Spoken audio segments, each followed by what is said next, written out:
সবাই জবান ছেড়ে আমার সঙ্গে তেলাওয়াত করুন। আউযু বিল্লাহি মিনাশ শাইতানির রাজিম। বিসমিল্লাহির রাহমানির রাহিম। ইন্না জাহান্নামা কানাত মিরসাদা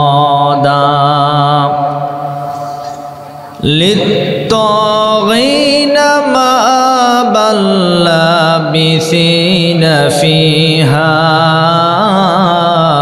আহকাবা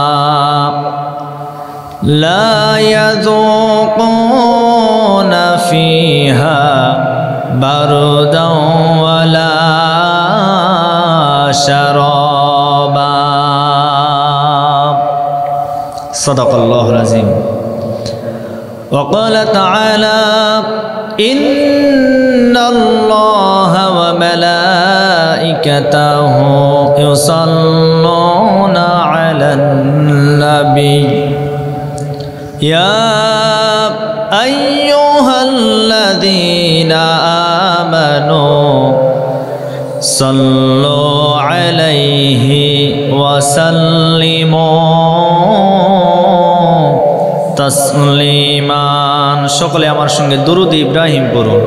আল্লাহুম্মা সাল্লি আলা মুহাম্মাদিন ওয়া আলা আলি মুহাম্মাদ কামা সাল্লাইতা আলা ইব্রাহিম ওয়া আলা আলি ইব্রাহিম ইন্নাকা হামিদুম মাজিদ। পড়েন না সবাই? اللهم بارك على محمد وعلى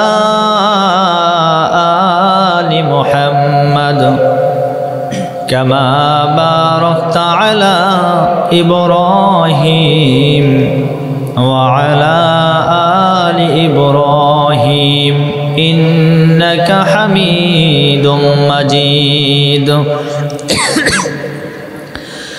سبحانك لا علم لنا إلا ما علمتنا إنك أنت العليم الحكيم ربي زدني علما ربي زدني علما ربي اشرح لي صدري ويسر لي أمري واحلل عقدة من لساني يفقه قولي। আমাকে শহীদ করে সেই মিছিলে শামিল করে নিও।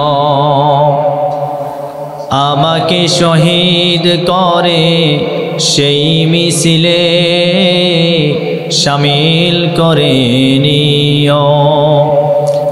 যেই মিছিলের নেতা আমির হামজা খুবাইব খাব্বাব খোদার কাছে তারা অতি প্রিয় শামিল করে নিও। আমাকে শহীদ করে সেই মিছিলে শামিল করে নিও। আলহামদুলিল্লাহ। সবাই পড়েন রব্বানা লাকাল হামদ হামদান কাসীরান তাইয়িবান মুবারাকান ফি। নবীজির প্রতি দরুদ ও সালাম পেশ করি। সকালে পড়ছে সাল্লাল্লাহু আলাইহি ওয়াসাল্লাম। সম্মানিত ভাইরা আমার, আমরা শুনতে এসেছি কোরআনে কারীম। কোরআনে কারীম হচ্ছে এমন একটি কিতাব যে কিতাবটি আমরা যদি গ্রহণ করে নেই, এই কিতাব গ্রহণ করার কারণে এই কিতাব আমাদেরকে আল্লাহর জান্নাতে নিয়ে যাবে। নবীজি বলেন কিয়ামতের ময়দানে কোরআন যার পক্ষে সাক্ষী দিবে, কথা বলবে, তাকে জান্নাতে না নিয়ে যাওয়ার জন্য কেউ ঠেকাইতে পারবে না, বরং তার জন্য আল্লাহ জান্নাত ওয়াজিব করে দিবেন। আর কোরআন যার বিপক্ষে চলে যাবে, তাকে কেউ জান্নাতে নিতে পারবে না, তার ঠিকানা জাহান্নাম হয়ে যাবে। সুতরাং আমরা কোরআনের পক্ষে থাকতে চাই কি চাই না? সবাই বলেন চাই কি চাই না? আমরা সবাই বলি কোরআনের পক্ষে আমরা থাকতে চাই, শুধুমাত্র মুখে বলি। যখন বলা হয় কোরআনের আন্দোলন করা লাগবে, তখন আমরা আর তার ধারে কাছে যেতে চাই না। এটাই হলো আমাদের সমস্যা, এটাই হলো মূল সমস্যা। কোরআন কি শুধুমাত্র মসজিদ খানকার জন্য এসেছে? কথা বলেন।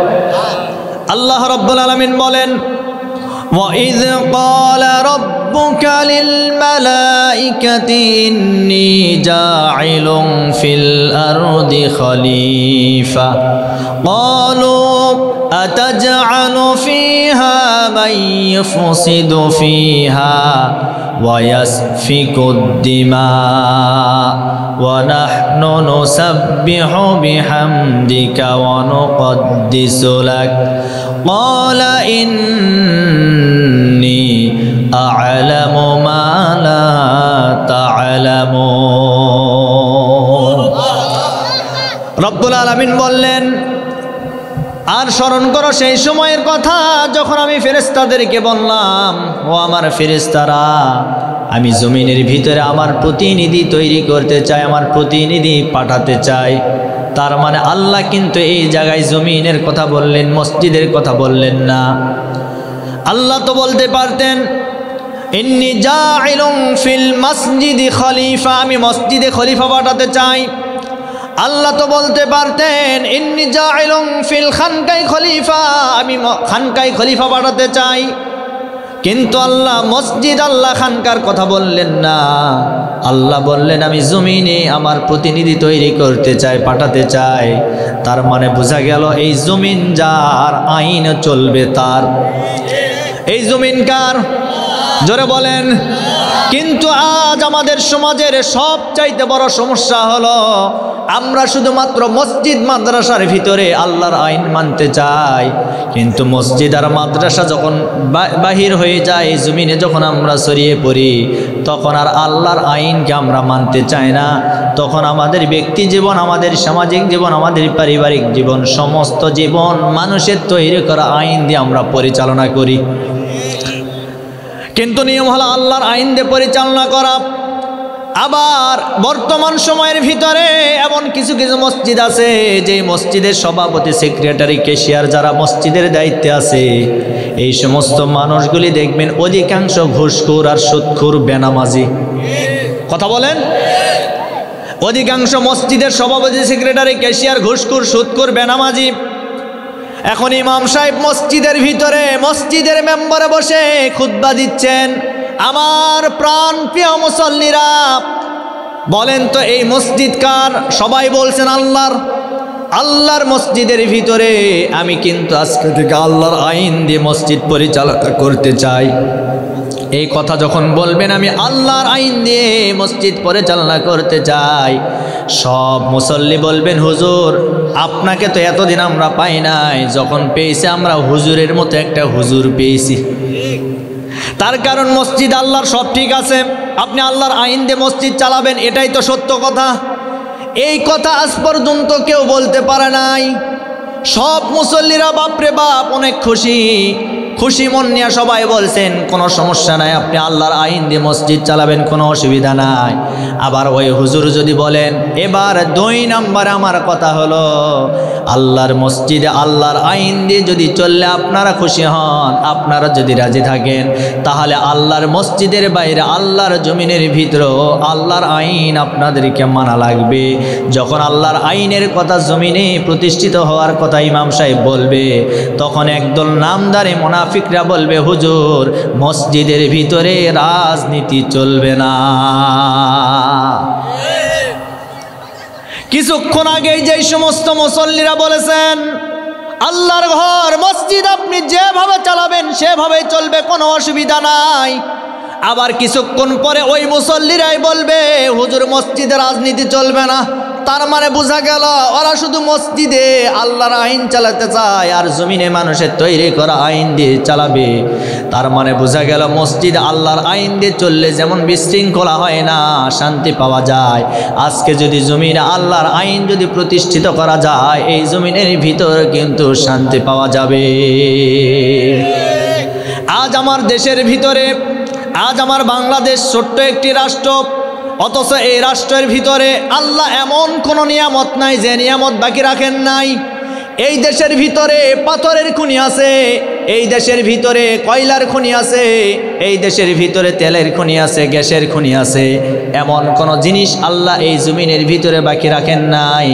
আমার ভাইরা, গত কয়েকদিন আগে ফুলবাড়ির এই স্বপ্নপুরীতে যখন ওয়াজ করতে গেলাম, এক ভাই বললেন, হুজুর আমাদের পাশে পাথরের খনি আছে, আল্লাহ এত পরিমাণ পাথর দিয়েছেন, 100 বছর পাথর যদি আমরা উত্তোলন করি পাথর তুলে আমরা শেষ করতে পারবো না। আল্লাহু আকবার। এরপরে আমার ভাইরা, এই যে বড় প্রক্রিয়া কয়লার খনি, সেখান থেকে চলে যান। গত 2 দিন আগে আমি ছিলাম সিলেট, জাফলংয়ের কাছে আমার প্রোগ্রাম ছিল গোয়াইনঘাট। ওই এলাকার মানুষেরা বললেন, হুজুর আমাদের কাজ হলো পাথর উত্তোলন করা, নদী থেকে আমরা পাথর উত্তোলন করি, সেগুলি আবার বিক্রি করি বাজারে, আমাদের কাজ এইটা। আমি বললাম, ভাই নদী থেকে আপনারা বছরের পর বছর পাথর উত্তোলন করছেন, এই পাথর কি শেষ হয় না? তখন বলে, হুজুর আমরা যদি আগের দিন পাথর উত্তোলন করি, পরের দিন গিয়ে দেখি যা করেছি সেই পরিমাণে আবার ওই নদীর ভিতরে পাওয়া যায়। এই নিয়ামতগুলি কে দিয়েছেন? জোরে বলেন।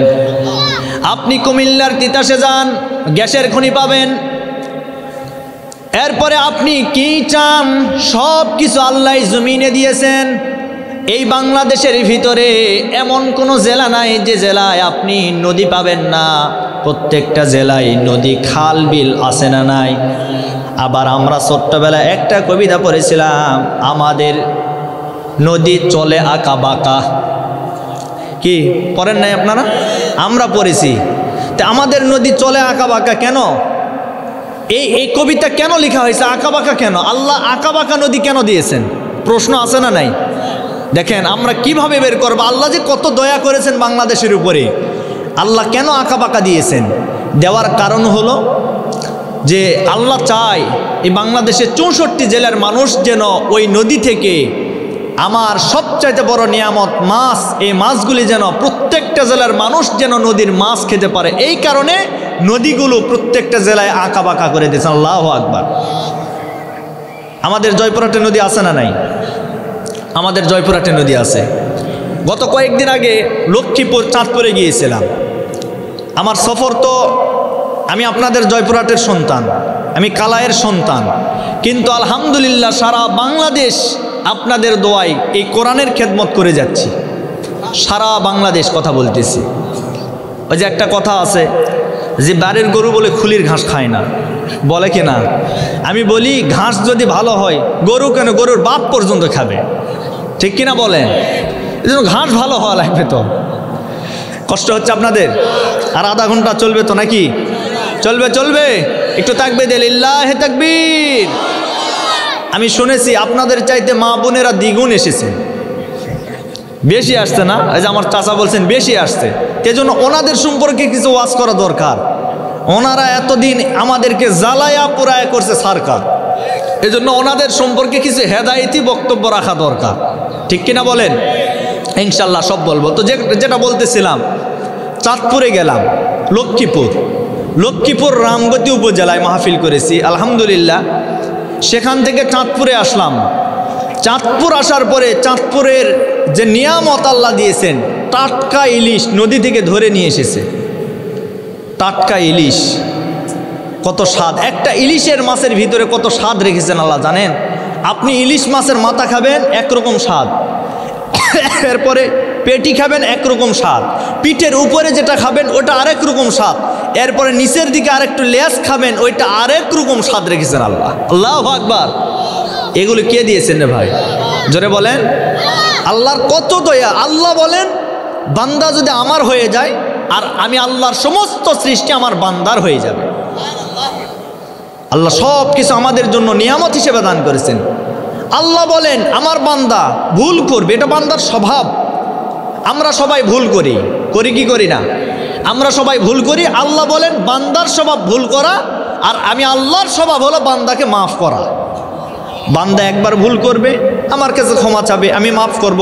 আবার ভুল করবে, আবার যদি মাফ চায় আবার তাকে ক্ষমা করব। ক্ষমা করতে করতে আমি চাই আমার বান্দাদেরকে মাফ করে আমি জান্নাতে দিই। সে জান্নাতকে আমরা চাই না? এই জন্য ভুল করবেন, মাফ চাইবো কার কাছে? জোরে বলেন। কখনো তোমাকে যদি ভুলি হেদায়েতের আলো দিয়ে নিয় কাছে তুলি, কখনো তোমাকে যদি ভুলি হেদায়েতের আলো দিয়ে নিয় কাছে তুলি, ক্ষমা কর রহম কর, ক্ষমা কর রহম কর ও গো দয়াময়, তুমি রহমান, তুমি মেহেরবান, তুমি রহমান, তুমি মেহেরবান। মারহাবা কোন? সম্মানিত ভাইরা আমার, আল্লাহর কত দয়া, আল্লাহ কত নিয়ামত আমাদেরকে দান করেছেন। আমরা একটা বার চিন্তা করে দেখলাম না আল্লাহর কত দয়া। আল্লাহর সৃষ্টি বাদ দিয়ে দিলাম। আল্লাহ যে আপনাকে সৃষ্টি করেছে, আপনার শরীরের দিকে একটা বার তাকায় দেখেন। আপনাকে রব্বুল আলামিন সুন্দর দুইটা হাত দিয়েছেন, আল্লাহ আপনাকে দুইটা চোখ দান করেছেন, আল্লাহ সুন্দর একটা মাথা দান করেছেন, আল্লাহ সুন্দর দুইটা পা দান করেছেন। আবার পায়ের নিচে বান্দা হাঁটাহাঁটি করবে এজন্য সুন্দর করে একটা টায়ার লাগায়া দিয়েছেন। আজকে দুনিয়ার জমিনে কোনো ড্রাইভার যদি গাড়ি চালায় 6 মাস 1 বছর পার হয়ে যাওয়ার পরে ওই ড্রাইভার সাহেব গাড়িটার টায়ার পরিবর্তন করার জন্য 6 মাস পরে একটা করে টায়ার পরিবর্তন করা লাগে। তার কারণ টায়ারটা যদি পাতলা হয়ে যায় গাড়িটা আর চালানো সম্ভব হবে না, এজন্য টায়ারটা পরিবর্তন করার প্রয়োজন হয়। একটা টায়ার পরিবর্তন করতে গেলে একটা গাড়ির পিছনে 8 থেকে 10,000 টাকা খরচ হয়ে যায়। কিন্তু আল্লাহ রব্বুল আলামিন আমাদের কেমন একটা টায়ার ফিট করে দিয়েছেন, আজ পর্যন্ত কোনো মানুষ আমরা সেই টায়ারটা পরিবর্তন করলাম না। সেই টায়ারের নাম হলো আমাদের পায়ের নিচের এই মোটা চামড়া। আপনি পায়ের নিচে হাত দিয়ে দেখেন, আপনি আজ পর্যন্ত যেভাবে হেঁটেছেন আর যতদিন হাঁটবেন একই অবস্থায় থাকবে, বরং এই টায়ারটা পুরাতন হবে না, পাতলা হবে না, ফেটে যাওয়ার কোনো সম্ভাবনা নাই। বরং যত হাঁটবেন তত আর মোটা হয়ে যাবে। তার মানে মোটা হয়ে গেলে ফাটার চিন্তা ভাবনা আরও কম হয়ে যাবে। এটা তো আল্লাহর সবচাইতে বান্দা আর বান্দিদের উপরে সবচাইতে বড় দয়া করেছে, বড় মায়া করেছে। আমার তো মনে হয় এই নিয়ামতের শুকরিয়া আদায় করার জন্য যদি আমরা প্রতিদিন 5 বার আল্লাহর কুদরতি পায়ে সেজদা দিয়ে যদি নামাজটা আদায় করতে পারি, আমার মনে হয় এরপরেও শুকরিয়া আদায় করে আমরা শেষ করতে পারবো না।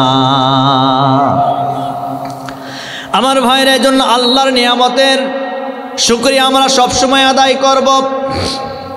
আল্লাহ বলেন এই কিতাব এমন একটি কিতাব, এই কিতাবটা যদি কেউ মানে সমাজ, পরিবার, ব্যক্তিগত জীবন যত জীবন পরিচালনা করুক না কেন, প্রত্যেকটা জীবনে কিতাবটা মানার কারণে আমি তাদেরকে শান্তি দান করব।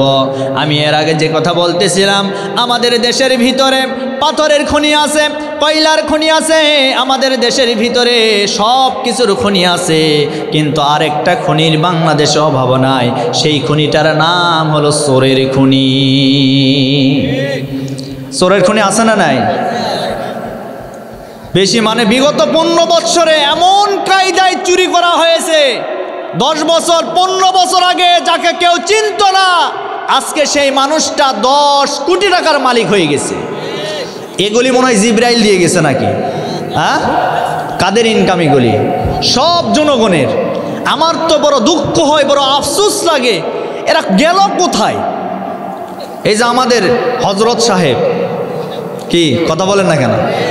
আছে না? কোথায় গেল সেই এমপি মন্ত্রী, কোথায় কাদের কাকা? তাদের সারা দেশটা লাগে বড়ই ফাঁকা ফাঁকা। কোথায় গেল এমপি মন্ত্রী, কোথায় কাদের কাকা, তাদের সারা দেশটা লাগে বড়ই ফাঁকা ফাঁকা। ইনো মিনো দীপমণি খাইতেছে ভাই ডান্ডা, বিচারপতি কালামানিকের ফাটিয়েছে ভাই আন্ডা। কি কথা বলেন? কোথায় গেল সংসদেরই মমতাজের গান, বলতো না? কোথায় গেল সংসদেরই মমতাজের গান, কোথায় গেল হজরত বলা শামীম ওসমান, কোথায় গেল স্পিকারের চক্ষু আঁকা বাঁকা, তাদের সারা দেশটা লাগে বড়ই ফাঁকা ফাঁকা। কথা বলেন ঠিক কিনা? আজ বড় দেশটা ফাঁকা হয়ে গেছে। কই গেল তারা? খোদার কসম করে বলি, স্বাধীনতার প্রায় ৫০-৫৬ বৎসর পার হয়ে যাচ্ছে, আজ পর্যন্ত আমরা দেখেছি এই বাংলাদেশের রাষ্ট্র ক্ষমতায় যারাই বসেছে একটাও হিন্দু না, বৌদ্ধ না, খ্রিস্টান না, বিধর্মী না, সবাই মুসলমান ছিল। শেখ মুজিবুর রহমান রাষ্ট্র পরিচালনা করেছে একজন মুসলমান, জিয়াউর রহমান রাষ্ট্র পরিচালনা করেছে একজন মুসলমান, এরপরে এরশাদ চাচা রাষ্ট্র পরিচালনা করেছে, সেও ছিল মুসলমান, এরপরে আমাদের আপা হাসিনা সেও চালাচ্ছে, সেও ছিল মুসলমান, বেগম খালেদা জিয়া সেও চালাচ্ছে, সেও মুসলমান, বর্তমান ডক্টর ইউনূস সাহেব রাষ্ট্র ক্ষমতায় নিয়েছে, সেও হলো মুসলমান। কিন্তু এতগুলো মুসলমান রাষ্ট্র ক্ষমতায় পাওয়ার পরেও আজ পর্যন্ত এই দেশের ভিতরে আল্লাহর আইন দিয়ে কেউ সমাজ আর পরিবার চালাতে পারলো না। তার মানে বোঝা গেল আল্লাহর আইন না থাকার কারণে আজ বাংলাদেশের বিভিন্ন জায়গায় সমস্যা আছে না নাই? জোরে বলেন। এই আইন যদি কার্যকর হয়ে যায়, আমি আপনাদেরকে বলি, বহু নামাজের ওয়াজ শুনেছেন, এরপর বহু রোজার ওয়াজ শুনেছেন, হজের ওয়াজ শুনেছেন, অনেক ওয়াজ শুনেছেন, আজ পর্যন্ত এই দেশের ভিতরে কেউ নামাজটা সঠিকভাবে কায়েম করতে পারে নাই। বরং যত নামাজের ওয়াজ হয় তত আর মসজিদ ফাঁকা হয়ে যায়। কথা বলেন না কেন? মসজিদগুলো আজ ফাঁকা। তার মানে বোঝা গেল নামাজের ওয়াজ দিয়ে নামাজ কায়েম করা সম্ভব নয়। নামাজ কায়েম করতে গেলে রাষ্ট্র ক্ষমতার দরকার আছে। আর রাষ্ট্র ক্ষমতা আল্লাহ যাদেরকে দিবেন তাদের কাজ হলো 4টা আইন পাশ করা। জোরে বলেন কয়টা? আচ্ছা, এ কথা কি আমার না আল্লাহর? সবাই বলেন। পিছনের ভাইরা কথা বলছেন না, কার বলেন তো ভাই? রব্বুল আলামিন বলেন, আল্লাযীনা ইম্মাক্কান্নাহুম ফিল আরদি আকামুস সালাতা ওয়া আতাউস যাকাতা ওয়া আমারু বিল মা'রুফি ওয়া নাহাউ আনিল মুনকার। জোরে বলে আল্লাহু আকবার। রব্বুল আলামিন বলেন, রাষ্ট্র ক্ষমতায় যাদেরকে আমি আল্লাহ বসিয়ে দিব, এদের কাজ হলো 4টা আইন পাশ করবে। এর ভিতরে 1 নম্বর আইনের নাম হলো তারা রাষ্ট্রীয়ভাবে নামাজটা কায়েম করবে। 2 নম্বর তাদের দায়িত্ব হলো রাষ্ট্রীয়ভাবে যাকাতটা তারা প্রতিষ্ঠা করবে, অর্থনীতিভাবে যাকাত কায়েম করবে। 3 নম্বরে সৎ কাজের আদেশ করবে, আর 4 নম্বরে অসৎ কাজ থেকে মানুষদেরকে বিরত রাখবে। এই 4টা আইন পাশ করা ওই রাষ্ট্রপ্রধানের জন্য ফরজ হয়ে যায়। কিন্তু আজ পর্যন্ত যারা এই রাষ্ট্র ক্ষমতায় গিয়েছে কেউ আজ পর্যন্ত 4টা আইন পাশ করতে পারে নাই। সুতরাং আগামীতে যারা যাবে, যারা বলবে আমরা রাষ্ট্র ক্ষমতায় গেলে আল্লাহর আইন কায়েম করতে চাই, তাদেরকে আমরা সকলে মিলে সাপোর্ট করতে চাই। কারা কারা করবেন? দুটি হাত তোলা লাগা দেখেন। লিল্লাহে তাকবীর। আল্লাহ কবুল করুন, আল্লাহ কবুল করুন। আমার প্রিয় বন্ধুগণ, এবার আমার মূল আলোচনার দিকে চলে যাই। আপনারা মনে হয় মন খারাপ করলেন, একটু মন খারাপ করলেন। আল্লাহর আইন দরকার আছে না নাই? এই জমিন যার, আইন চলবে তার। জমিন কার? আল্লাহর। সুতরাং আল্লাহর আইনের কথা বললে যারা মন খারাপ করবে, বোঝা লাগবে এদেরকে কোরআন শরীফ গুলে খাওয়াইলেও এরা কোনোদিন হেদায়েত পাবে না। তার কারণ এদের ভিতরে আমাশার রোগ আছে। কিসের রোগ আছে? আচ্ছা, দুধ ভালো জিনিস না খারাপ জিনিস? জোরে বলেন। ভালো মানে এমন ভালো, শোনেন দুধের ফজিলত এখন বলি, একটু বলি। দুধ এটাই হচ্ছে আদর্শ খাবার। ডাক্তার বলেছেন আইডিয়াল ফুড।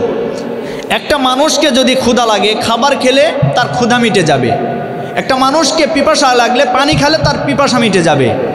কিন্তু কারো যদি ক্ষুধা লাগে আর পিপাসা লাগে, তাহলে সে যদি 1 গ্লাস দুধ পান করে তার ক্ষুধাও মিটে যাবে, পিপাসাও মিটে যাবে। এজন্য দুধকে বলা হয় আদর্শ খাবার। তো এরপরে নবীজি যখন মেরাজ করেছেন, এই যে গত রজব মাস চলে গেল, এখন তো শাবান মাস, তাই না? রজব মাস চলে গেল। রজব মাসের 27 তারিখ দিবাগত রাতে নবীজি মসজিদে হারাম থেকে বাইতুল মুকাদ্দাস পর্যন্ত পরিভ্রমণ করেছেন। এটাকে বলা হয় ইসরা। এটাকে কি বলা হয়? এটাকে বলা হয় ইসরা। আর বাইতুল মুকাদ্দাস থেকে আল্লাহর আরশ মহল্লা পর্যন্ত তিনি যখন গিয়েছেন এটাকে বলা হয় মিরাজ, ঊর্ধ্বগমন। এটা দুটো পার্ট রয়েছে। তো এই ইসরার সময়ে নবীজি যখন বাইতুল মুকাদ্দাসে গেলেন, যাওয়ার পরে মসজিদে আকসায় নবীজি সকল নবী এবং রাসূলদেরকে নিয়ে বাইতুল আকসায় 2 রাকাত নামাজ আদায় করলেন। আর ইমামতির দায়িত্ব পালন করেছেন নবীজি নিজেই। নামাজটা যখন সম্পন্ন হয়ে গেল, জিবরিল আমিন ফেরেশতা আসলেন। আসার পরে 2টা পেয়ালা নিয়ে এসেছেন। নিয়ে আসার পরে বললেন, হুজুর আপনি কোনটা গ্রহণ করতে চান? নবীজি একটা পেয়ালার উপর হাত দিলেন। হাত দেওয়ার পরে জিবরিল আমিন বললেন, আপনি যা করেছেন, আপনি যেটার উপর হাত দিয়েছেন এটা আপনার জন্য আলহামদুলিল্লাহ আল্লাহ কবুল করে নিয়েছেন। তার কারণ এই পেয়ালাতে আছে দুধ। এই পেয়ালাতে কি আছে? এটাতে আছে দুধ। আর বাকি আরেকটা পেয়ালা ছিল, ওটাতে ছিল মদ।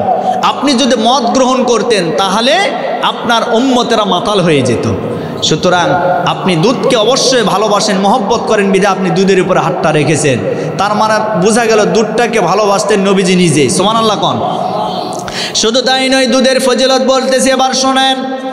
একটা সন্তান যখন দুনিয়াতে ভূমিষ্ঠ হয়ে যায়, ভূমিষ্ঠ হয়ে যাওয়ার পরে সন্তান, ডাক্তার বলে সন্তানের জন্য সকল রোগের প্রতিষেধক হিসাবে আমি সন্তানের জন্য মায়ের স্তনে শাল দুধ তৈরি করে দিয়েছি। তার মানে সন্তান যখন দুনিয়াতে আসবে, আসার পরে প্রথম যেই দুধটা সন্তান গ্রহণ করবে, সেই দুধটা গ্রহণ করার কারণে সকল রোগ থেকে রব্বুল আলামিন ওই সন্তানটাকে হেফাজত করে নিবে। কিন্তু আজকে দুঃখজনক হলেও সত্য কথা, সম্মানিতা মা বোনেরা আমার যারা এসেছেন খুব খেয়াল করে শুনবেন। অনেক মা বোনেরা আছে সন্তান দুনিয়াতে আসার পরে তার বুকের দুধ সন্তানকে খাওয়াইতে চায় না, স্বামীকে শুধু বলে ডানো আর আনো। কথা বলেন না কেন?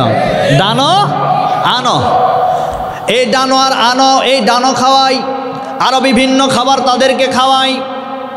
মা সন্তানকে দুধ পান করাইতে চায় না। তার কারণ হলো ওই মহিলা চায় তার ফিগার নষ্ট হয়ে যাবে, চেহারা নষ্ট হয়ে যাবে।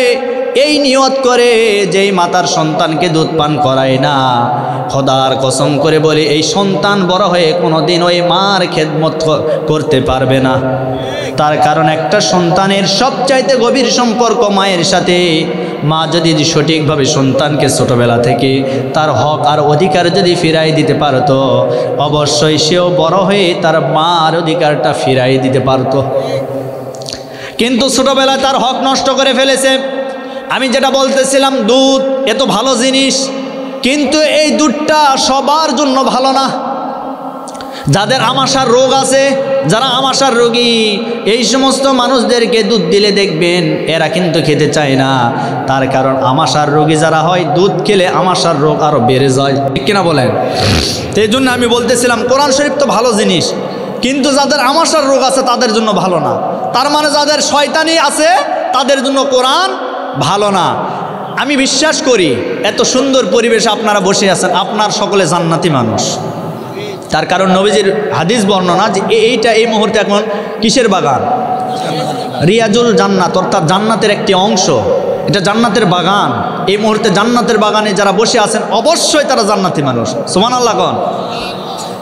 সম্মানিত ভাইরা আমার, এবার আসেন আমার আলোচনার দিকে চলে যাই। আমি আপনাদের সামনে কোরআনে কারীমের সূরাতুন নাবা থেকে কয়েকটা আয়াতে কারিমা তেলাওয়াত করেছি। আল্লাহ রাব্বুল আলামিন সুন্দর করে জানাই দিয়েছেন, ইন্না জাহান্নামা কানাত মিরসাদা লিত্তাগিনা মাআবাল লাবিসিনা ফিহা আহকাবা। আল্লাহ বলেন, ইন্না জাহান্নামা কানাত মিরসাদা, নিশ্চয় জাহান্নাম একটি ফাঁদ। কাদের জন্য? লিত্তাগিনা মাআবা, যারা সীমা লঙ্ঘন করবে তাদের জন্য জাহান্নাম ফাঁদ। তাহলে জাহান্নাম কাদের জন্য? নিশ্চয় দুনিয়াতে যারা আল্লাহর অবাধ্য হবে, সীমা লঙ্ঘন করবে, তাদের জন্য জাহান্নাম কি? একটি ফাঁদ। এখন এই জাহান্নামে কারা হবে, কি কারণে জাহান্নামে যাবে, বিস্তারিত আলোচনা। তবে আমি সংক্ষেপ করে অল্প কিছু সময়ে মূল কথা আমি আপনাদেরকে বলতে চাই। আর 20টা মিনিট কি আপনাদের ধৈর্য আছে ভাই? কি থাকবেন তো ইনশাল্লাহ? শেষ মোনাজাত করে আমরা যাবো তো ইনশাল্লাহ? আল্লাহ কবুল করেন বলে আল্লাহুম্মা আমিন। সম্মানিত ভাইরা আমার, এই পৃথিবীর জীবন আমরা সবাই একদিন শেষ করে অন্ধকার কবরে চলে যাব। অন্ধকার কবরে যাওয়ার পরে সেই কবর থেকে আমাদের সবাইকে কিয়ামতের ময়দানে ওঠানো হবে। কিয়ামতের ময়দানে যখন ওঠানো হবে, সেই কিয়ামতের কঠিন বিভীষিকাময় দিনে প্রত্যেকটা মানুষ শুধুমাত্র ইয়া নাফসি বলতে থাকবে। একমাত্র আমার আপনার নবী, দয়ার নবী, মায়ার নবী জনাবে মুহাম্মদুর রাসূলুল্লাহ সাল্লাল্লাহু আলাইহি ওয়াসাল্লাম সিজদায় পড়ে বলবেন, ইয়া হাবলি উম্মতি, ইয়া হাবলি উম্মতি। ওই কঠিন হাসরের ময়দানে নবীজি যখন বলবেন, ইয়া হাবলি উম্মতি, ইয়া হাবলি উম্মতি, আজকে আমার উম্মতের কি হবে, আজকে আমার উম্মতের কি হবে। ওই কঠিন হাসরের ময়দানে রব্বুল আলামিন নবীজিকে ডাক দিয়ে বলবেন, ওগো আমার হাবিব, ওগো আমার বন্ধু, আজকে আপনি সিজদা থেকে মাথা ওঠান। আজকে তো আপনার কাদার দিন না, আজকে আপনার আনন্দের দিন, আজকে আপনার খুশির দিন। তার কারণ আপনি দুনিয়াতে বহু কান্না করেছেন, বহু জুলুম আর নির্যাতন আপনি সহ্য করেছেন। আজকে আপনি কাঁদবেন না। নবীজি তখন বলবেন, আমি আমার জন্য কাঁদি না, আজকে কাঁদি আমার গুনাহগার উম্মতের জন্য। আজকে আমার গুনাহগার উম্মতরা জাহান্নামে যাচ্ছে, আমি নবী কেমনে সেটা সহ্য করব। রব্বুল আলামিন তখন বলবেন, নবী গো, আমি আপনার জন্য এত কিছু করতে পারলাম, আজকে সামান্য এইটুকুন কি আমি করতে পারবো না? এটা কখনোই হতে পারে না। বরং আপনার মনের আশা আজকে আমি আল্লাহ কবুল করে নিলাম। জান আজকে কোন কোন উম্মতকে আপনি নেওয়া মনে করবেন, তাদেরকে নিয়ে সরাসরি আমার জান্নাতে আপনি প্রবেশ করুন। নবীজি তার উম্মতদেরকে নিয়ে আল্লাহর জান্নাতে প্রবেশ করবেন।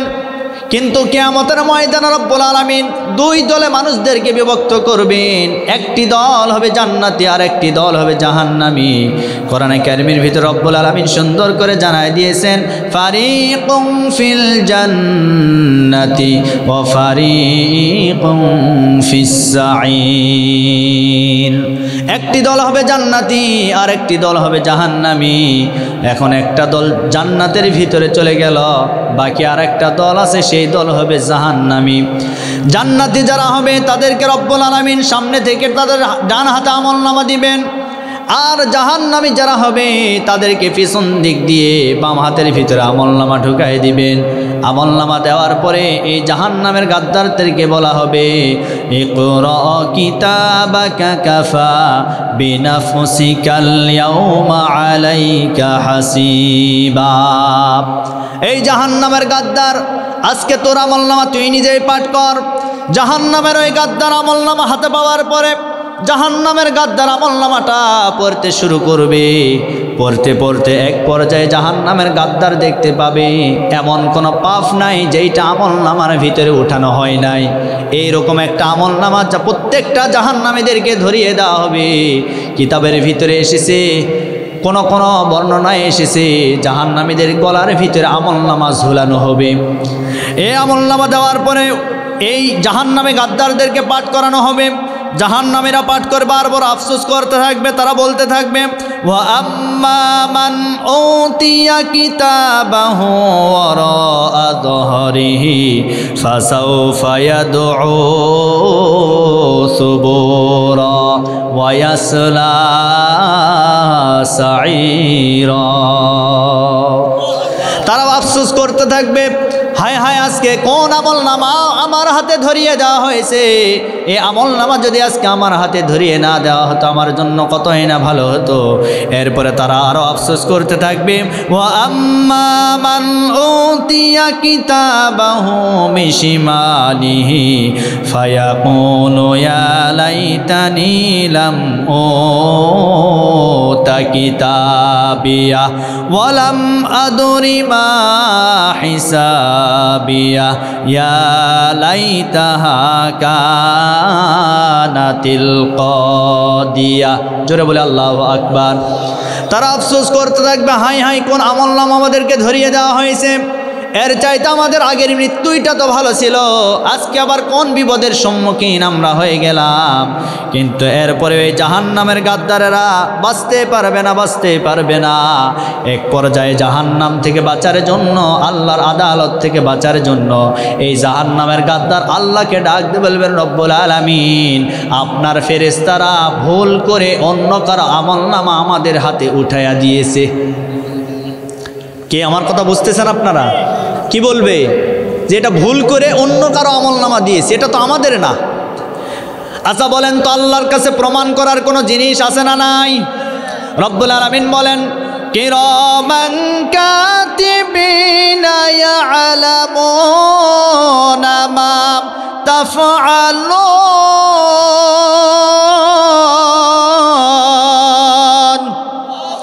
রব্বুল আলামিন বলেন, আমি প্রত্যেকটা মানুষের দুই কান্দের ভিতরে দুইটা করে লেখক সেট করে দিয়েছি। একজনের নাম কিরামান, আরেকজনের নাম কাতিবিন।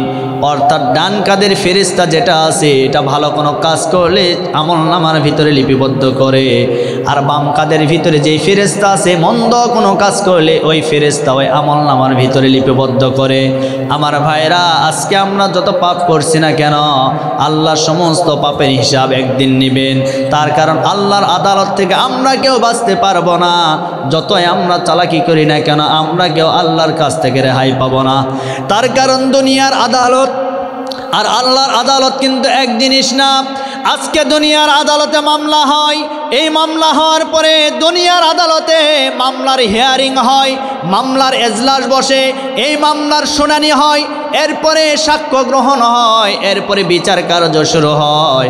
কিন্তু আল্লাহ যে আদালত শুরু করবেন, ওই আদালতের ভিতরে কোনো মামলার হিয়ারিং হবে না, তারিখ পড়বে না, শুনানিও হবে না। মামলার একেবারে ডাইরেক্ট যে আসামি হবে তার কাছ থেকে রব্বুল আলামিন সরাসরি হিসাবটা পাই টু পাই বুঝায় নেবেন। সুতরাং ওই আল্লাহর আদালত থেকে আমরা কেউ বাঁচতে পারবো না। এইবার ওই জাহান্নামের গাদ্দারকে যখন বলবেন, এই জাহান্নামের গাদ্দার, তোর কাদের ভিতরে যে ফেরেশতাগুলি ছিল এই ফেরেশতাগুলি তো মিথ্যা কোনো কথা লিখে নাই, ভুল কোনো কথা লিখে নাই। এরপরে জাহান্নামের ওই গাদ্দার তখন আল্লাহকে ডাক দিয়ে বলে, রব্বুল আলামিন, বুঝতে পেরেছি আপনার ফেরেশতারা অন্য কারো ভুল করে আমাদের হাতে আমলনামা দেয় নাই, কিন্তু আমাদের হাতে যে আমলনামা ধরিয়ে দেওয়া হয়েছে এই আমলনামার ভিতরে যা লিখা আছে সব কথাগুলো মিথ্যা লিখেছে। নাউজুবিল্লাহ। কাল সকালবেলা ফজরের পর বলবেন, কি ঠিক আছে না? কার সামনে ওয়াজ করছি? নাউজুবিল্লাহ, সুবহানাল্লাহ, কিছুই বোঝে না। আপনারা একটু জবাব দিবেন না ভাই? সবাই বলেন তো নাউজুবিল্লাহ। এখন এই আমলনামার ভিতরে সুদের গুনাহ আছে, ঘুষের গুনাহ আছে, বেনামাজির গুনাহ আছে, বেপরদার গুনাহ আছে, কোনটা নাই? সব আছে আমলনামার ভিতরে। আজকে দুনিয়াতে আমরা যারা বেনামাজি, বলেন তো আল্লাহর এই আমলনামার ভিতরে ধরা পড়বে কি পড়বে না? সবাই বলেন। শুধু তাই নয়, শোনেন, একটু মনোযোগ সহকারে শোনেন। আজকে দুনিয়াতে অনেক মানুষ আছে বলে, হুজুর নামাজ না পড়লে কি ইমান ঠিক আছে হুজুর আমার? বাপরে বাপ, ইমানের কারিগর, ওর বলে ইমান ঠিক আছে, এরকম বলে কি না? বলেন। কেমন মুসলমান তুমি, কেমন মুসলমান, নামাজের সাথে নাই পরিচয়, মানো না কোরআন, নামাজের সাথে নাই পরিচয়, মানো না কোরআন, তুমি কেমন মুসলমান? তুমি রমজান এলে রাখো না রোজা, দিনকে করো আঘাত, পয়সা করির নাই তো ভাব, দাও না তো জাকাত, তুমি ইমানদারির বড়াই করো, নেই তোমার ইমান, তুমি ইমানদারির বড়াই করো, নেই তোমার ইমান। কেমন মুসলমান, কেমন মুসলমান, তুমি কেমন মুসলমান, নামাজের সাথে নাই পরিচয়, মানো না কোরআন, তুমি কেমন মুসলমান? কথা বলেন ঠিক কিনা? এরপরে মানুষকে হত্যা করেছে, হত্যার পাপও আমলনামার ভিতরে আছে। আজ আমাদের সমাজের ভিতরে মানুষকে হত্যা করে কি করে না? সবাই বলেন না কেন? শুধু করে মানে, এই বিগত 15 বছরে আমরা দেখেছি অন্যায়ভাবে মানুষদেরকে অন্যায়ভাবে হত্যা করা হতো। বিচারের নামে প্রহসন করে মিথ্যা মামলা হামলা দিয়া তাদের বিরুদ্ধে যারাই যেত তাদেরকে জেলখানায় বন্দি করে, আয়না ঘরে বন্দি করে দুনিয়া থেকে তাদেরকে বিদায় করা হতো। শুধু তাই নয়, আমাদের কোরআনের মুফাসসির আল্লামা সাঈদী সাহেব আজকে জালিমের কারাগারের ভিতরে দীর্ঘ 13টি বছর তাকে বন্দী করে রাখা হয়েছিল। এমনকি বিচারের নামে প্রহসন করে তাকে আজকে বিদায় করে দেওয়া হয়েছে। কথা বলেন না কেন? আজকে আমরা স্পষ্ট ভাষায় বলতে চাই, এই জালিমের বাচ্চারা, তোমাদের নেতা মারা যাওয়ার পরে তোমরা যদি 50 বছর পরে বিচার করতে পারো, আমরাও বলতে চাই আজ হোক কাল হোক আল্লামা সাঈদীর হত্যার বিচার বাংলার জমিনে আমরা করে ছাড়ব। তার কারণ বিচারের নামে প্রহসন করা হয়েছে। আজকে মিজানুর রহমান আজহারি ভাই বাংলাদেশে কথা বলছেন। আজকে প্যারেড ময়দানে আজকের এই দিনে, আজকের এই রাতে তাফসির মাহফিল অনুষ্ঠিত হচ্ছে, লক্ষ লক্ষ মানুষের সমাগম হয়েছে, কোনো অসুবিধা নাই। কিন্তু সমস্ত বক্তারা, শ্রোতারা একটা মানুষকে সবচাইতে বেশি মিস করছে, তার নাম সাঈদী সাহেব। এই প্যারেড ময়দানে দীর্ঘ 7 দিন একাধারে যিনি তাফসির করতেন, তার নাম হচ্ছে আল্লামা সাঈদী সাহেব। এমনকি প্রত্যেক দিন বিষয় নিয়ে যিনি তাফসির করেছেন, এই মানুষটা আজকে বিদায় নিয়ে চলে গেছে। আহারে, যখন মারা গেছে, মারা যাওয়ার পরে তার জানাজার নামাজ পর্যন্ত তারা পড়তে দেয় নাই। এর বিচার কি বাংলার জমিনে হবে না? কথা বলেন না কেন? শুধু বিচার নয়, আমি তো বলতে চাই, একটা মানুষকে মারার পরে হত্যার বদলে হত্যা করলে মিটে যায়, কিন্তু একটা মানুষকে মারার পরে লাশের উপরে কেমন জুলুম নির্যাতন তারা করেছে এবার শোনেন। বিএনপির একজন নেতা ছিল, তার নাম ছিল ইলিয়াস হোসাইন, সিলেটের কৃতি সন্তান। এই নেতাকে গুম করার পরে আয়না ঘরের ভিতরে রেখেছিল। সেখান থেকে 7 দিন পরে বের করে তারা নদীর পাড়ে নিয়ে গিয়েছে। যাওয়ার পরে ক্রস ফায়ার করে দুনিয়া থেকে বিদায় করে দিয়েছে। শুধু তাই নয়, লাশটাকে গুম করার জন্য পেটের ভিতরে থেকে নারী ভুঁড়ি সব কিছু বের করা হয়েছিল। পেটটাকে সেলাই করে দিয়ে নদীর ভিতরে ফেলে দিয়েছে। লাশটা গুম হয়ে চলে গেছে। এখন আপনারা বলেন তো, এর চাইতে বড় জুলুম আর কি হতে পারে? কথা বলে। শুধু তাই নয়, আজকে আয়নাঘর তৈরি করা হয়েছিল, যে আয়নাঘরের ভিতরে আসামিরা থাকার কথা, কিন্তু আসামিরা আজকে এতদিন পর্যন্ত বাহিরে ছিল। আর নিরপরাধ ভালো ভালো মানুষদেরকে ধরে ধরে আয়নাঘরের ভিতরে বন্দি করে রাখা হয়েছিল। কথা বলেন। কিন্তু আজকের মাহফিল থেকে ডাক্তারহীন কণ্ঠে আমি বলতে চাই, ডক্টর ইউনূস সরকার ক্ষমতায় বসে আছে। আজকে একটা নিউজ দেখলাম, এমপি মন্ত্রী যেই সমস্ত স্বৈরাচারের দোসররা ছিল, তাদেরকে গ্রেফতার করে তারা ওই ডিভিশন দিয়ে জামায়াতের জেলখানায় বন্দি করে রেখেছে। কিন্তু আমরা বলতে চাই, যাদের কারণে আয়নাঘর তৈরি হয়েছে, যাদের কারণে ভালো ভালো মানুষ দিনের পর দিন, রাতের পর রাত আয়নাঘরের ভিতরে বন্দি ছিল, আজকে ডক্টর ইউনূস সরকারকে আমরা বলতে চাই, যাদের কারণে আয়নাঘর তৈরি হয়েছে, সেই সমস্ত এমপি মন্ত্রীদেরকে বিচারের আগ মুহূর্ত পর্যন্ত আয়নাঘরের ভিতরে বন্দি করে রাখা লাগবে। কারা কারার যে দুটি হাত আল্লাহকে দেখায়, আল্লাহ কবুল করুন। আমার ভাইরা, তার কারণ যেটা ন্যায় সেটা ন্যায়ের পক্ষে বলতে হবে, আর যেটা অন্যায় হয়েছে অন্যায়ের বিপক্ষে বলতে হবে।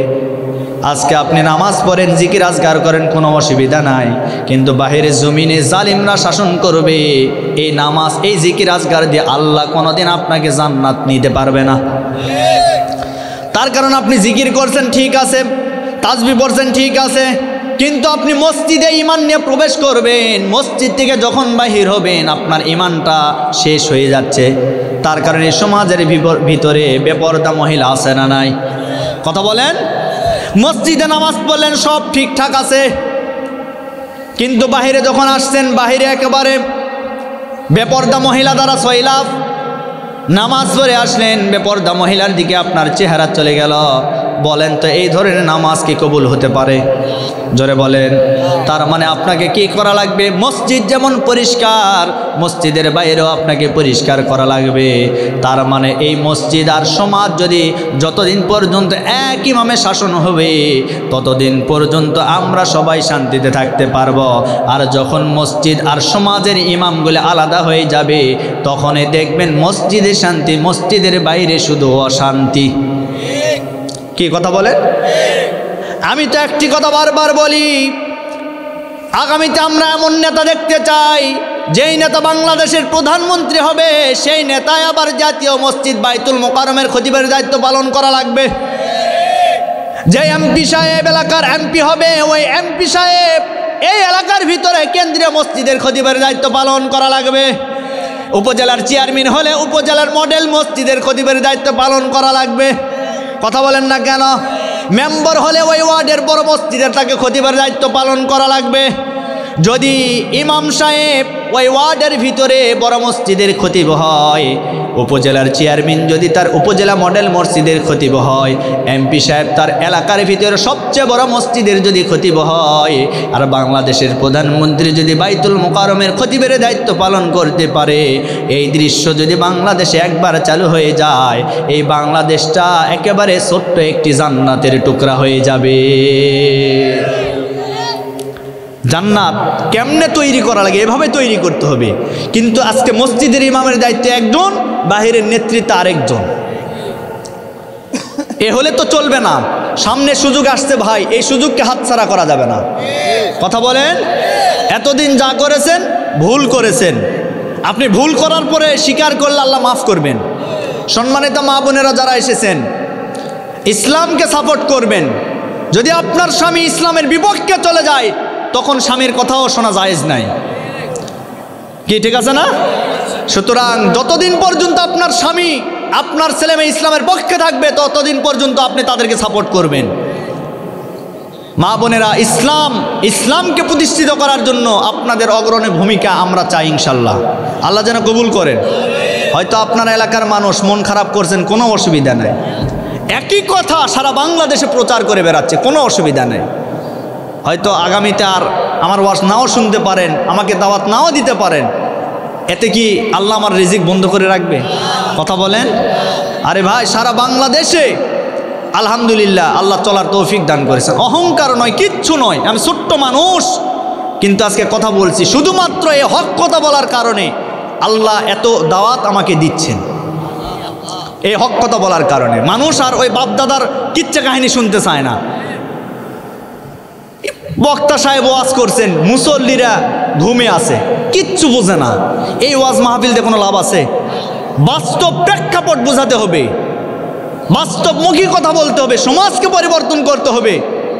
আজকে নেতারা বলে হুজুর রাজনীতি করবেন না, রাজনীতির বক্তব্য দিবেন না। খোদার কসম করে বলে, যেই নেতা স্টেজে বলে হুজুর রাজনীতির কথা বলবেন না, বক্তব্য দিবেন না, ওই নেতাই কিন্তু কিছুক্ষণ আগে উনি রাজনীতির বক্তব্য দিয়েছেন, ওনার নেতার পক্ষে কথাও বলেছেন, দোয়াও চেয়েছেন। তাহলে আপনার জন্য যেটা জায়েজ হয়ে গেল হুজুরের জন্য, সেটা আপনি হারাম করে দিলেন কেন? কথা বলেন না কেন? আবার অনেকে এখন ইদানিং সময় আমরা শুনতে পাচ্ছি যে কোরআনের ভিতরে রাজনীতি নাই, আর একটা শয়তান তৈরি হয়ে গেছে। এখন আপনাদেরকে বলতে চাই, কোরআনে যদি রাজনীতি না থাকতো, আপনারা বুকে হাত দিয়ে বলেন আমার নবীজি যখন মক্কা থেকে মদিনায় গেলেন 10 বছর কোরআন দিয়ে রাষ্ট্র পরিচালনা করছেন, এটা সত্য না মিথ্যা? তাহলে যদি নাই থাকতো তিনি কেন করেছেন? শোনেন, কোরআনের বিচার যে সমাজে কায়েম হয়ে যাবে, ওই সমাজের ভিতরে কোনো চুরি থাকবে না, ওই সমাজে কোনো ডাকাতি থাকবে না, ওই সমাজে কোনো জিনা বেবিচার থাকবে না। কথা বলেন ঠিক কিনা? ওই সমাজে কোনো অন্যায় কোনো বিচার হবে না। কোরআনের বিচার হলো ন্যায় বিচার। কোরআনের বিচার কি বিচার? নবীজি বলেন ওমান হাকামা বিহি আদিলা, যে ব্যক্তি কোরআন দিয়ে বিচার করে সে ন্যায় বিচার কায়েম করতে পারে। আজ আমার সমাজের ভিতরে বিচার হয়, বিচার কিভাবে হয়? দলীয়ভাবে, দল যেদিকে বিচার সেদিকে। কি কথা কি ভুল বললাম? কোরআনের বিচার 100%, সেটা যদি নিজের আপন কলিজার টুকরা সন্তানের বিপক্ষেও চলে যায়, তারপরেও কোরআনের বিচার। কে করেছেন? খলিফাতুল মুসলিমিন হযরত ওমর নিজের কলিজার টুকরা সন্তান মদ পান করার অপরাধে তাকে বেত্রাঘাত করেছেন, আঘাত করেছেন, মারতে মারতে দুনিয়া থেকে বিদায় করে দিয়েছেন। আল্লাহু আকবার। এটা হলো ন্যায় বিচার। ন্যায় বিচার করেছেন নবীজি। ন্যায় বিচারের নমুনা কি এবার শোনেন, এবার শোনেন, কষ্ট হচ্ছে? ন্যায় বিচার কিভাবে করেছেন? আমার নবীজি যখন মদিনায় রাষ্ট্রপতি দায়িত্ব পালন করছেন, রাষ্ট্র ক্ষমতায় তিনি যখন বসে আছেন, তখন তিনি সুন্দরভাবে রাষ্ট্র পরিচালনা করছেন। হঠাৎ করে একজন সম্ভ্রান্ত মহিলা চুরি করেছে। চুরি করার পরে ধরাও পড়েছে। এখন বলেন তো, চোরের বিচার হলো চোর চুরি করলে তার হাত, কথা বলেন না কেন, চোর চুরি করলে চোরের হাত কেটে দেওয়া, এই বিধান মোল্লার না আল্লাহর? আল্লাহর বিধান। নবীজির কাছে এই বিচার যখন চলে আসলেন, মাখজুমা গোত্রের সম্ভ্রান্ত মহিলা চুরি করার পরে ধরা পড়েছে, নবীজির কাছে বিচার চলে আসলেন, নবীজি আমার বিচার করবেন। এইদিকে সাহাবায়ে কেরামরা সবাই পরামর্শ করছেন, এখন এই মহিলার যদি বিচার নবীজি করেন তাহলে আমাদের সম্মান থাকে না, সম্মান নষ্ট হয়ে যাবে। এইবার সমস্ত সাহাবীরা পরামর্শ করলেন কি করা যায়, কি করা যায়। একজন সাহাবীর নাম হলো ওসামা বিন যায়েদ রাদিয়াল্লাহু তাআলা আনহু। ওসামা বিন যায়েদ রাদিয়াল্লাহু তাআলা আনহুকে সমস্ত সাহাবীরা ডাকলেন, ডাকার পরে বললেন, ও ওসামা, তুমি তো নবীজির কাছে যাও, মাঝে মধ্যে এই কথা ও কথা তুমি বলতে পারো, কিন্তু আমরা একটা কথা আজকে বলবো, কেউ সাহস পাচ্ছি না, তবে এই দায়িত্ব তোমাকে পালন করা লাগবে। ওসামা বললেন, কি কথা তোমরা আমাকে বলো। এইবার সমস্ত সাহাবীরা বললেন, ও ওসামা, নবীজির কাছে যাইবা, এই মদিনার ভিতরে ওই মাখজুমা গোত্রের একজন সম্ভ্রান্ত মহিলা চুরি করার পরে ধরা পড়েছে, রাসূলের কান পর্যন্ত বিচারটা চলে গেছে। এখন নবীজি যদি বিচার করেন, চোরের বিচার হলো চোর চুরি করলে হাত কেটে দাও, এই বিচার করবেন, কিন্তু এখন এই মহিলার যদি হাতটা কেটে দেওয়া হয় আমাদের মান সম্মান থাকবে না, মান সম্মান নষ্ট হয়ে যাবে। তবে তুমি নবীজির কাছে আমাদের পক্ষ থেকে বলবা, নবীজি তার বিচার করবেন, কিন্তু বিচারটা যেন একটু লাঘব করেন, একটু কম করে যেন বিচার করেন।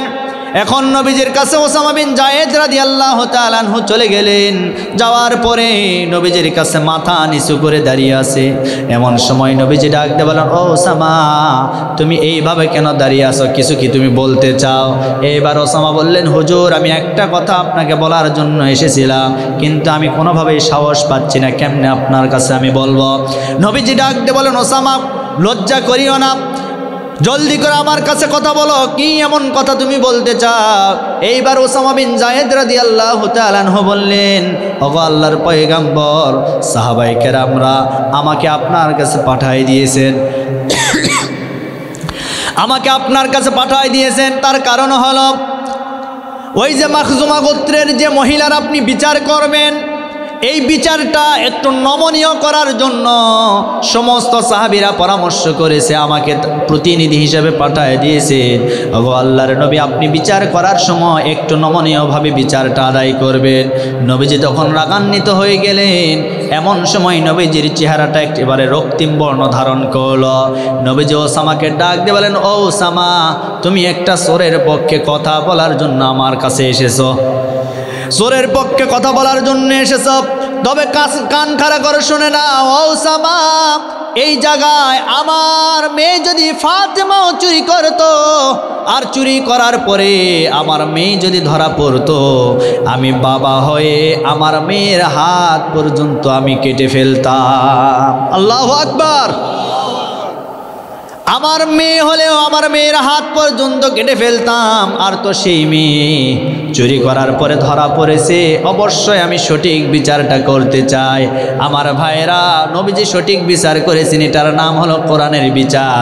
আজকে যদি আমার দেশের ভিতরে কোরআনের বিচারটা কায়েম হয়ে যায়, একটা চোরের বিচার যদি বাইতুল মুকাররম মসজিদের সামনে প্রকাশ্যে দিবালোকে সমস্ত টিভি চ্যানেলের ভিতরে লাইভ দিয়ে যদি বিচার করা হতো, খোদার কসম করে বলি, এই বাংলাদেশের ভিতরে সমস্ত চোরেরা তারের মতো সোজা হয়ে যেত। একটা বিচার করা লাগতো, একটা বিচার। তার কারণ এই দেশের ভিতরে সঠিক বিচার নাই দেখে আজকে মসজিদের জুতা পর্যন্ত নিরাপদে নাই। কথা বলেন।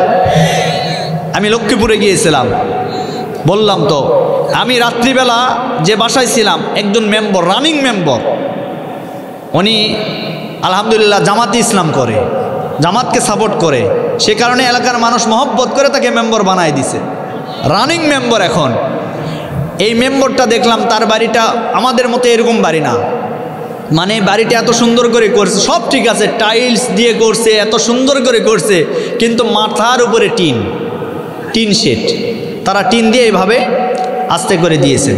তো আমি দেখলাম, আলহামদুলিল্লাহ, আল্লাহ তার সম্পদ দিয়েছেন, রাত 3টার দিকে আমি ঘুম থেকে উঠলাম। আমাকে যে রুমে থাকতে দিয়েছিল এটা একেবারে আপনার উঠানের কাছে, অর্থাৎ বাহিরে আর এই রুমটা পাশাপাশি, এরকম খোলা, আপনার তো খোলা বলে নাকি বলেন, খোলা। তো এই খোলার ভিতরে দেখি, আমি লক্ষ্য করে দেখলাম, সত্য কথা বলতেছি, একটাও মিথ্যা কথা বলি নাই, আমি লক্ষ্য করে দেখলাম মোটর সাইকেল দেখি এই খোলার ভিতরে রাখছে। কোথায় রাখছে? খোলার ভিতরে মোটর সাইকেল রাখছে 3টার দিকে। আমি অবাক হয়ে গেলাম যে এই মোটর সাইকেল যদি আমার এলাকায় থাকতো, ও আমাদেরকে দাওয়াত দিয়ে চোরেরা এই মোটর সাইকেল বাড়িতে নিয়ে যেত। কি কথা বলেন না কেন? ঘরের ভিতর থাকে এরপরেও নিরাপদ নাই, সকালবেলা উঠে দেখি মোটর সাইকেল নাই। কথা বলেন। পরের দিন সকালবেলা জিজ্ঞাসা করলাম, ভাই এই দৃশ্য কেন? বলে হুজুর আমাদের এলাকায় তো চোর নাই। চোর নাই মানে? বলে হ্যাঁ, একটা চোর ছিল, আজ থেকে 2 বছর আগে একটা চোর ধরা পড়েছিল। তাদেরকে বলবেন, ও ফেরেশতারা, খুযূহু ফাগুল্লু সুম্মাল জাহিমা সাল্লু সুম্মা ফি সিলসিলাতিন যারউহা ৭০ যিরাআন ফাসলুকু। রব্বুল আলামিন বলবেন, এই ফেরেশতারা এদেরকে ধরো, ৭০ হাত ডান্ডা বেড়ে লাগাও, ৭০ হাত জাহান্নামী বান্দা বান্দিদের হাত এবং পায়ের ভিতরে ডান্ডা বেড়ে লাগানো হবে। আজকে দুনিয়াতে কোনো আসামি যদি ফাঁসির আসামি হয়, আপনারা লক্ষ্য করে দেখবেন তার হাত এবং পায়ের ভিতরে ডান্ডা বেড়ে লাগানো হয়। কিন্তু আজকে এই দুনিয়ার ডান্ডা বের 3 হাত 4 হাত পর্যন্ত হবে। কিন্তু আল্লাহ কিয়ামতের ময়দানে জাহান্নামী বান্দা বান্দিদের হাতের ভিতরে পায়ের ভিতরে যখন ডান্ডা বেড়ে লাগাবে, এই ডান্ডা বেড়ে ৭০ হাত পর্যন্ত হয়ে যাবে। এই ডান্ডা বেড়ে লাগানোর পরে ফেরেশতাদেরকে বলবেন, তোমরা সামনে থেকে টানতে থাকো, তার কারণ জাহান্নামের আসামিরা জাহান্নামে যাইতে চাইবে না। ফেরেশতাদেরকে বলবেন, তোমরা সামনে টানতে থাকো। আর একদল ফেরেশতাকে পিছনে বলবেন, ওয়াসিকাল্লাযীনা কাফারু ইলা জাহান্নামা যুমারা। পিছনে একদল ফেরেশতাদেরকে বলবেন, তোমরা এদেরকে হাঁকাইতে থাকো। সামনে একদল ফেরেশতা টানতে থাকবে, আর একদল ফেরেশতা পিছনের দিকে হাঁকাইতে থাকবে। জাহান্নামীরা জাহান্নামের ভিতরে যখন চলে যাবে, আমার ভাইয়েরা জাহান্নামের আযাব আর গজব তাদেরকে তাদের উপরে দেওয়া হবে। জাহান্নামের আযাব আর গজব তারা সহ্য করতে পারবে না। তার কারণ জাহান্নামের আগুন দুনিয়ার আগুনের মতো আগুন নয়। ও আমার কালায়ের বাবাজিরা, কান খাড়া করে শুনুন, আজকে দুনিয়ার আগুন লাল বর্ণের, কিন্তু জাহান্নামের আগুন, নবীজি বলেন জাহান্নামের আগুনকে 3000 বৎসর উত্তাপ দেওয়া হয়েছে। 3000 বৎসর উত্তাপ দেওয়ার পরে জাহান্নামের আগুন কালো বর্ণ ধারণ করেছে। আজকে দুনিয়ার আগুন চামড়াতে লাগলে চামড়া পুড়ে যায়, কিন্তু জাহান্নামের আগুন কোনো মানুষের চামড়াতে যদি লেগে যায়, এই চামড়া শুধু পুড়বে না, তার কলিজা পর্যন্ত পুড়ে ছাই হয়ে যাবে, কলিজা পর্যন্ত পুড়ে ছাই হয়ে যাবে। আজকে কার পিছনে দৌড়ালেন? আজকে কোন নেতার পিছনে আপনি দৌড়ালেন? আজকে কার পিছনে আপনি দৌড়ালেন? আপনি কেন নামাজ পড়লেন না? আপনি কেন রোজা রাখলেন না? আপনি কেন যাকাত দিলেন না? মহিলা মা বোনেরা কেন বেপরদায় চলাফেরা করলেন? আমি তো দেখতে পাচ্ছি এই অপরাধগুলি করার কারণে আজকে জাহান্নামে আপনি চলে গেছেন। জাহান্নামের আযাব আমরা কেউ সহ্য করতে পারবো না। আজকে দুনিয়াতে আমরা কাদের জন্য কি করছি ভাই? আজকে দুনিয়াতে কোনো মানুষের জন্য আপন না।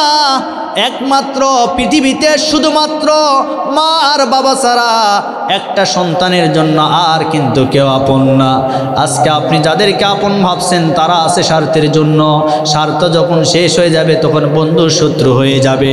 আপনি লক্ষ্য করে দেখবেন, আপনার যদি টাকা থাকে, পয়সা থাকে, আপনার নিকটাত্মীয় আপনার সবাই আপনাকে মহব্বত করবে, কিন্তু আপনার যদি টাকা না থাকে আপনাকে 2 পয়সা মূল্য কেউ দিবে না, আপনাকে কেউ ভালোবাসতে চাইবে না। সুতরাং আপনি কাদের পিছনে ঘুরলেন? কার পিছনে আপনার সময়টা নষ্ট করলেন? যাদের পিছনে ঘুরলেন তারা শুধুমাত্র স্বার্থ নেওয়ার জন্য আপনার পিছনে ঘোরে। স্বার্থ শেষ হয়ে গেলে আপনার কাছ থেকে দূরে চলে যায়। এজন্য আমার ভাইয়েরা যাদের মা বাবা আছে, মা বাবাকে ভালোবাসবেন। এই পৃথিবীতে মার মতো বাবার মতো আপন এই পৃথিবীতে আর কেউ নাই। মায়ের ভালোবাসা কত আপন, বাবার ভালোবাসা কত আপন, আপনি একটাবার লক্ষ্য করে দেখুন। একটা সন্তান যখন বাহিরে থাকে, বাহিরতে যখন বাড়িতে আসে, আসার পরে সন্তানটা রাত 12টার পরে বাড়ির ভিতরে যখন প্রবেশ করে, এমন সময় লক্ষ্য করে দেখবেন স্ত্রী আছে, সন্তান আছে অন্য রুমের ভিতরে, অনেক ভাই আছে, আরও অনেক আত্মীয় স্বজন সবাই ঘুমায় আছে। কেউ কিন্তু আপনার কাছে এগিয়ে আসবে না। আপনার কাছে এগিয়ে যিনি আসবেন তিনি হচ্ছেন আপনার জননদুখনী মা। শুধু তাই নয়, আপনার মা আপনার কাছে আসবে, আসার পরে ডাক দিয়ে বলবেন, ও আমার কলিজার টুকরা সন্তান, আজ প্রায় 6 মাস হয়ে গেল, তোর চেহারা আমি দেখি নাই, তোর চেহারা আমি দেখি নাই। আয় আয় আমার কলিজার টুকরা সন্তান, আমার বুকের ভিতরে আয়, আয় আমার মানিক আমার বুকের ভিতরে আয়। আপনার মা যখন বুকের ভিতরে জড়ায় নিবে, দু চোখের পানি ছেড়ে ডাক দিয়ে বলবেন, ও আমার কলিজার টুকরা সন্তান, আজকে তোকে দেখার পর আমার বুকটা ঠান্ডা হয়ে গেছে।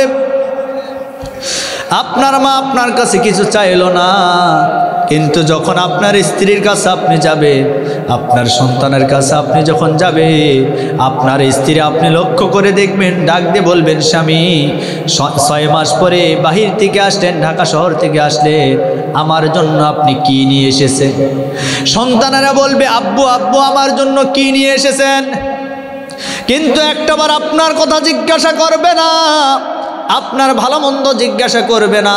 এখান থেকেই বোঝা গেল এই পৃথিবীতে কেউ যদি নিঃস্বার্থ ভালোবাসা দিতে পারে, তিনি হচ্ছেন আমাদের জনম দুঃখনী মা বাবা।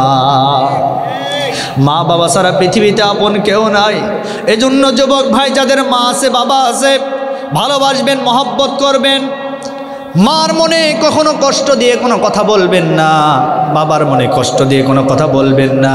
পৃথিবীতে অনেক সন্তানকে আমরা দেখেছি যারা মা বাবার সাথে দুর্ব্যবহার করেছে, ভবিষ্যৎ তাদের নষ্ট হয়ে গেছে, ভবিষ্যৎ তাদের নষ্ট হয়ে গেছে। এমনও সন্তান আমরা দুনিয়াতে দেখেছি যারা মা বাবাকে কষ্ট দিয়েছে, তারা মৃত্যুর সময় পঙ্গু হয়ে দুনিয়া থেকে বিদায় নিয়েছে। এজন্য আপনি আপনার জীবনকে সুন্দর করতে চান, আপনার মা বাবাকে ভালোবাসুন, মহব্বত করুন। আমার ভাইয়েরা, দুনিয়াতে আমরা কেউ থাকবো না, আমরা একদিন সবাই চলে যাব। কোন দিন চলে যাব আমরা কেউ জানি না, মৃত্যুর ঘন্টা কখন বেজে যাবে আমরা কেউ জানি না। এই জন্য মৃত্যুর প্রস্তুতি নিয়ে আজকে থেকে আমরা পরিবর্তন হয়ে যাব।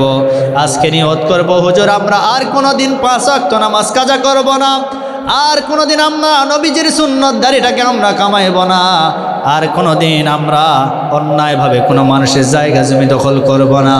এই নিয়ত কি আমরা করতে পারি ভাই? কারা কারা করবেন? দুটি হাত তুলে আল্লাহকে দেখাই। লিল্লাহে তাকবীর, লিল্লাহে তাকবীর। আল্লাহ কবুল করুন বলে আল্লাহুম্মা আমিন।